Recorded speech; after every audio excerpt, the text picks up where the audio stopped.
हजारो वर्षापासून प्राचीनता यज्ञ पेटवत आली आहे. इतिहासाच्या प्रत्येक पानावर काही जिद्दी विजय, जी वादळांना घाबरली नाही, जी अंधाराला शरण गेली नाही.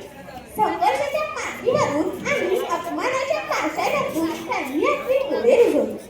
त्यातीलच एक ती म्हणजे डॉक्टर असीमा चॅटर्जी. आज आपण पाहणार आहोत तिच्या जिद्दीचा ज्वलंत इतिहास. इयत्ता 7वीच्या मराठी पुस्तकातील ओळख भोरांची या पाठावर आधारित, तसेच या वर्षीच्या राष्ट्रीय विज्ञान नाट्योत्सवातील भारतीय महिला वैज्ञानिक या विषयाचा संदर्भ घेऊन तयार केलेली नाटिका पीएम श्रीराम विद्या मंदिर, शिनोळी खुर्द, तालुका चंदगड आपल्या समोर सविनय सादर करीत आहोत. गोष्ट एका शोधाची, गोष्ट एका शोधाची. असीमा, अगं असीमा, अजून किती वेळ त्या पुस्तकात डोकं पुसत बसणार? पुरी बाहेर बघ, मैत्रिणी लगोरी खेळतायत. जा, थोडं खेळून ये आणि घरकामातही मदत कर. आई, मला झाडांशी रेणींशी बोलायचंय. ही नुसती पाने नाही, या प्रत्येक पानात सृष्टीचा कथ्य आपल्याला आहे. या मातीत दडलेली गुपिते शोधायचे मला. पास पुरं झालं हिचं विज्ञान पुराण. अगं मुलीसाठी नाहीये सरळ. आपल्या समाजात मुलीला कुठवर शिकायचं ठरलेलं आहे. ते स्वप्न मला थांबव गं. तुमचं जग घराच्या चौकटीत संपत असेल, पण माझं जग त्या चौकटीत पलीकडचं आहे. माझे स्वप्न माझ्या श्वासासारखं आहे. तुम्ही मला शिकण्यापासून थांबू शकत नाही. अगं तू तिला पुस्तकातच नको दे. विज्ञानचे बंधननी ती खरी मुक्ती आहे. बिघडावा, अजून बिघडावा तिला. उद्याच्या लग्नाचं कसं होईल? आईला एकदाचं माझे लग्न लावून मला घराबाहेर पाठवायचंय, पण मी माझ्या बाबाला घेऊन कुठे जाणार नाही. हो ना बाबा? हो माझ्या बाळा, ती शिकून खूप मोठी हो. आपल्या देशाचं नाव मोठं ठेव. बाबा, हे फक्त एक पान नाही, या एका लहानशा पानात लाखो सेल्स आहेत. जे तुम्ही आधी कधीच पाहिलं नाही ते मला शिकायचंय. मला ऑर्गॅनिक केमिस्ट्री शिकायची आहे. अरे देवा,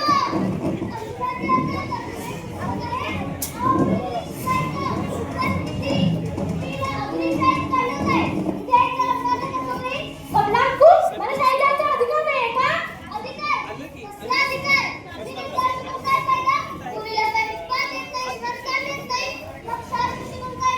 नाही, घरी बसणार नाही. मला या समाजासाठी, या देशासाठी औषध शोधायचे.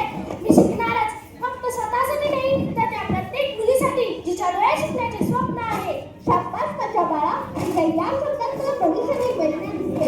पुढे हे जग तुला तुझ्या संशोधनाने ओळखेल.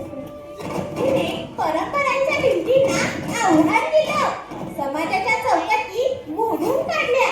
एका मुलीनं पाहिलंय तसं स्वप्न जे तिच्या पिढीतील कुणीही पाहिलं नव्हतं, आणि तिच्या या स्वप्नावर तिचा वैज्ञानिक प्रवास सुरू झाला.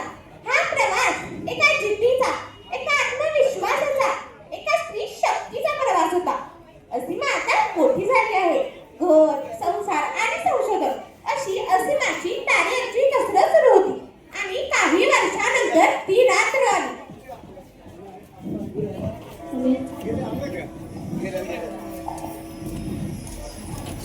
हॅलो, माझ्या देशाला अँटी कॅन्सर ड्रगची गरज आहे. मला कॅन्सरच्या वेदनांचा अंत करायचा आहे.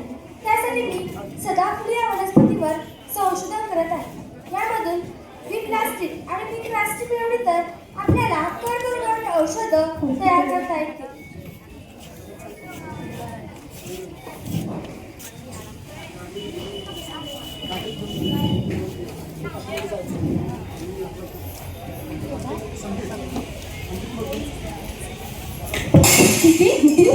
दीदी, काय झालं तुम्हाला? उठा. दीदी, तुम्हाला कुठं लागलं का? नाही, जरा पाणी पिऊन घ्या. दीदी पाणी प्या. दीदी, उठा. दीदी, घरी चला. अहो, रात्रीचे 2 वाजले. तुमचं शरीर थकलंय, हात थरथरत आहे, डोळ्यात पाणी आहे. तुम्ही आजारी पडाल. माझी रात्रभर कष्ट करत आहात. स्त्रियांना जग 2,500 प्रश्न विचारतं. जर तुम्ही आजारी पडलात तर तुमच्या कुटुंबाचं काय? चला घर जाऊन तुम्ही विश्रांती घ्या. मी घरी कशी जाऊ कुमुदे? जेव्हा मलेरियाने लहान मुलं तडफडतात, जेव्हा अपस्माराच्या झटक्याने कुटुंब उद्ध्वस्त होतं, जेव्हा कर्करोग माणसाचा जीव घेतो तेव्हा मला झोपायचा अधिकार आहे का? नाही.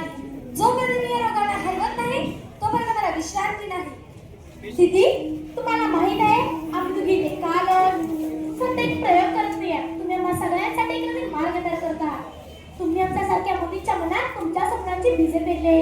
तुम्ही दोघी माझ्यासोबत आहात हीच खरी माझी ताकद आहे. आता आपण तिघी मिळून हे करूया. सुचित्रा आमची सदाफुलीची पानं आणि ते बारीक करणीचं चूर्ण बनवलं होतं त्या चूर्णातून रसायनं वेगळी काढूया. हो दीदी.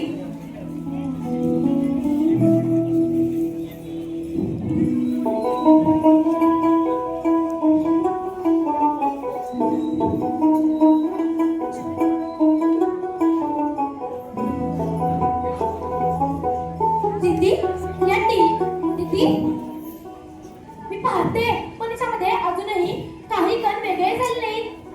अगं तेच तर आव्हान आहे.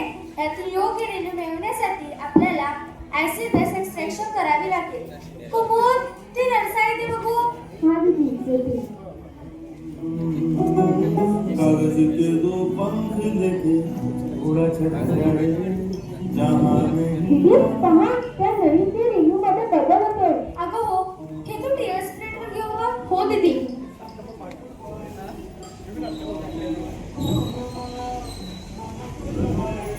के देखे न भागे न जाने न गाए दिशा दीदी, या टीएल स्प्रेडवर तर नवा स्पॉट बनतोय. हत्ती कंपाऊंड तर नसेल ना गं? मला बघू दे बघू दे. अगं हो, खरंच बदल दिसतोय. याच प्रकारचा अल्कोहोल सापडू शोधत होतो. गेल्या 25 वर्षाच्या अथक प्रयत्नांना आज यश आलं आहे. आता आपण सर्वांना परवडलं असेल कर्करोगावर औषध बनवू शकतो जे भारतीय वनस्पतीवर आधारलेलं स्वदेशी औषध असेल. ही नळी फक्त रसायनांनी भरलेली नाही. ही नळी म्हणजे माझ्या दुःखाचं, माझ्या संघर्षाचं आणि माझ्या स्वप्नांचं प्रतीक आहे. जेव्हा मी औषध तयार करत होते तेव्हा ती माझ्यासाठी पदवी, पुरस्कार किंवा प्रसिद्धी यासाठी नव्हतं, तर ते होतं त्या मुलासाठी जो ताकाने ओरपळतोय. त्या आईसाठी जी अपस्मराच्या झटक्याने मुलाला धरून रडते. त्या वडिलांसाठी जे कर्करोगाने हळूहळू संपत चालले. तुमच्या डोळ्यात आता थकवा नाही दीदी, प्रकाश आहे प्रकाश. मानवजाती हो, मी स्त्री आहे म्हणून मला थांबू इच्छिणारे अनेक होते.